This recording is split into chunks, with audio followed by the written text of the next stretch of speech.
آج تاریخ 21 اگست 2021 ہے۔ آپ کی خدمت میں چینل حسن ذکاوت سے عام عوام اور صحافیوں کا اڑ جانا۔ نحمدہ نصلی علی رسولہ الکریم۔ بسم اللہ الرحمن الرحیم۔ ناظرین کرام، یہ چینل ہے حسن ذکاوت۔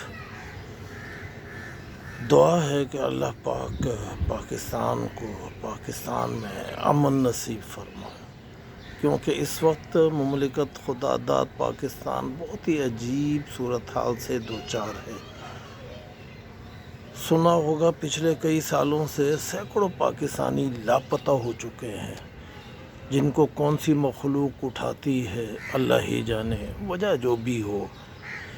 بہرحال جس کا بچہ لاپتہ ہو جائے اس درد کو وہی سمجھ سکتا ہے، مگر اس بات کا یقین کمزور ہے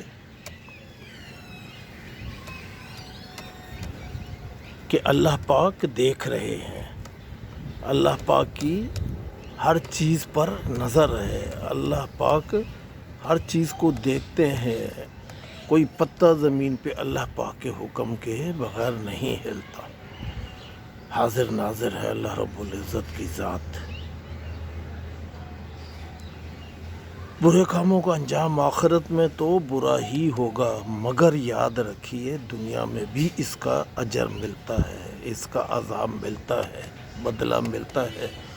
بہت سے صحافی اٹھائے گئے، ناران کاغان کی سیر کروائی گئی، پھر چھوڑ دیا گیا، جن میں 70 سالہ عرفان صدیقی، رضی دادا، حامد میر، عمران شفقت، متی اللہ جان اور بہت سے اس کے علاوہ۔ پاکستان میں تواتر کے ساتھ جنسی ہراسمنٹ اور مستورات کا قتل جاری ہے، اور یہ دھرنے کا باعث ہے۔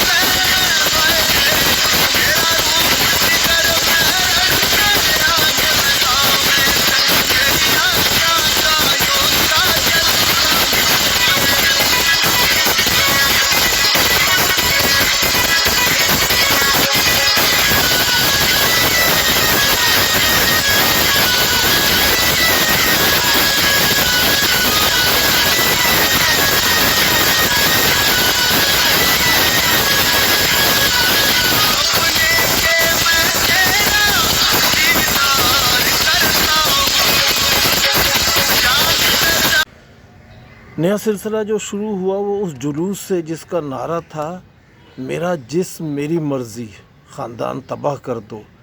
مگر اس سے پہلے جو 126 دن کا دھرنا تھا، اس میں فحاشی کی جس قسم کی مثالیں قائم کی گئیں، یہ اسی کی کنٹینویشن ہے۔ میرا جسم میری مرضی، خاندان تباہ کر دو، نکاح ختم کر دو، جس مرضی کے ساتھ رہو، جتنے دن بھی رہ سکو، پھر جب دل بھر جائے تو کوئی دوسرا تلاش کر لو۔ بوائے فرینڈ، اولاد کے باپ کا عدالتیں تعین کریں گی، اولاد تو ہوگی جب یہ ملیں گے۔ اور سنگل پیرنٹ کا طرز عمل جو یورپ میں مروج ہے، اسی فارمولے کی پیداوار ہے۔ ہمارے دین اسلام میں ایسی کوئی گنجائش نہیں ہے، نہ بوائے فرینڈ کی اجازت ہے۔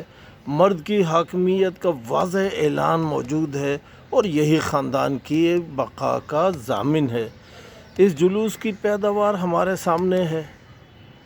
کتنے سارے کیسز میں آپ کے سامنے رکھنے لگا ہوں۔ لندن میں پڑھنے والی ماریہ ذوالفقار کی تصویر۔ مائرہ ذوالفقار اپنے کولیگ ظاہر جدون کے ساتھ ہاتھوں ماری گئی۔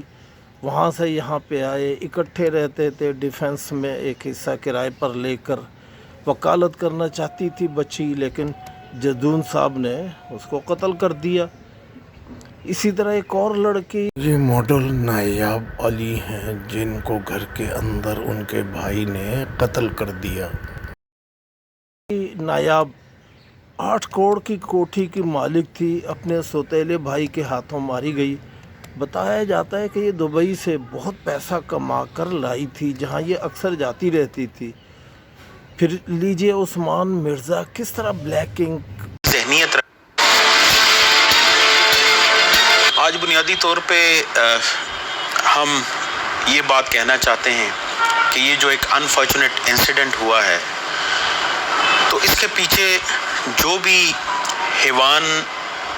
حیوانی ذہنیت رکھنے والے لوگ تھے وہ ابھی سلاخوں کے پیچھے ہیں. ان کو پولیس نے اریسٹ کر لیا ہے اور ہم یہ کیس آخر تک لڑیں گے. یہ ہمارا اپنا کیس ہے. جو فیملی ہے ہم ان کے ساتھ کھڑے ہیں اور ابھی میں نے ان کو یہی پیغام دیا ہے کہ پولیس آپ کے ساتھ کھڑی ہے, سوسائٹی آپ کے ساتھ کھڑی ہے, پوری پاکستانی قوم آپ کے ساتھ کھڑی ہے. سلیم صاحب بیسیکلی جو اسد ہیں ان کے والد ہیں, اور اسد اور جو ہماری بہن ہے ان کی شادی بھی ہو گئی ہے. تو جو کرمنلز ہیں ان کو ہم نے پکڑ لیا ہے اور ہم پوری تفتیش میرٹ پہ کر کے کوئی ایسی کسر نہیں چھوڑیں گے جس کی وجہ سے یا ان کی ضمانت ہو یا ان کی کوئی ایکویٹل ہو جائے. تو ہم آپ کو صرف یہ یقین دلانا چاہتے ہیں کہ پولیس پوری ان کے ساتھ کھڑی ہے, ان کو سپورٹ کر رہی ہے. بلیک میلنگ کرتا رہا, لڑکا اور لڑکی کو برہنہ کیا گیا, پھر ویڈیو چلا دی گئی. وجہ بنیادی اگر دیکھیں اس کیس میں بوائے فرینڈ کے ساتھ ہی سیر تھی, پھر مرزے کی دادا گیری اور بھتہ خوری. اس کیس کے گیٹ کیپر کے فرائض سر انجام دینے والے عمر کو جو اس تمام معاملے کی نگرانی کر رہا تھا ضمانت مل چکی ہے. یہ افسوسناک چیز ہے. اور نور مقدم کیس بھی ایک نور مقدم کے ظلم و بربریت کی داستان ہے جس میں ایک سر کو کاٹ کے دھڑ سے علیحدہ کیا گیا. لیونگ ریلیشنز کا کیس ہے. لیونگ ریلیشن میں رہ رہے تھے دونوں. محترمہ ایسے ہر جلوس میں موجود ہوتی تھی جس میں یہ نعرہ لگتا تھا میرا جسم میری مرضی, اور پھر ظاہر جعفر جیسے شکرے کے ہاتھوں انتہائی بے دردی سے بے رحمانہ طریقے سے قتل ہوئیں.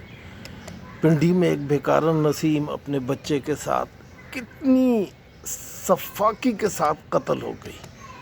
بچہ بھی 13 ماہ کا بچہ. یہ تمام قتل بتا رہے ہیں جہاں یہ عورتیں غلطیوں پر ہیں, انسانیت بھی مرتی جا رہی ہے, مارنے والے بھی اسی قبیل کے ہیں. حکومت بہت کم ہے. معاشرہ بے راہ روی کا شکار ہو چکا ہے. یوم پاکستان والے کیس کو آپ دیکھ لیں. ٹک ٹاکر صاحبہ ویڈیو بنانے کے لیے جو حرکتیں کرتی رہی ہیں وہ پوری قوم کے لیے باعث شرم ہیں. یہ حرکتیں شاہی مسجد کے زیر سایہ ہوتی رہیں جو کہ دنیا کی سب سے بڑی مسجد مانی جاتی ہے. یہ عائشہ اکرم ہیں باہوں میں جھولتے ہوئے اور فلائنگ کیسز پبلک پر پھینکتے ہوئے متوجہ کرتے ہیں. جنم لینے لگے. جشن آزادی کے دن ٹک ٹاک سٹار عائشہ اکرم کو گریٹر اقبال پارک میں ایک ہجوم نے گھیر لیا تھا. ہجوم نے اس کے کپڑے پھاڑنے کے بعد اس کے ساتھ نازیبا حرکات کی اور اسے جنسی اور جسمانی تشدد کا نشانہ بناتے رہے. تاہم کچھ عینی شاہدین کے مطابق عائشہ اکرم خود بھی غیر اخلاقی حرکات میں ملوث پائی گئی تھی. ان لوگوں کا کہنا ہے کہ عائشہ اکرم جب پارک میں آئیں تو وہ وہاں موجود لوگوں کو فلائنگ کس کرنے لگی اور اس کے انہی نازیبا اشاروں کی وجہ سے نوجوان لڑکوں کا ہجوم بے قابو ہو کر اس پر ٹوٹ پڑا. اسی طرح کچھ لوگوں کا نظریہ یہ ہے کہ عائشہ اکرم کے ساتھ پیش آنے والا یہ واقعہ پہلے سے پلان تھا اور یہ سستی شہرت حاصل کرنے کا ایک طریقہ ہے جو عائشہ اکرم کو فالوورز بڑھانے کے کام آئے گا. اس کے علاوہ ایک اور اہم بات سامنے آئی ہے کہ عائشہ اکرم نے جو FIR درج کروائی اس FIR میں اس نے اپنے گھر کا ایڈریس غلط لکھوایا ہے جس سے یہ ثابت ہوتا ہے کہ دال میں کچھ کالا ہے. کچھ ثبوت میرا پتر ہے اور نجات اللہ جانے کسی نے ہمدردی کی ہے تو دشمنی کی نجات کسی نے ڈسلا ہے پہنچو گے ساڈے بوئے گے 10 بندے دیہڑی دے 7 واری آئے نے ساڈو تو محلے چ جان جو نہیں چھڑ دے.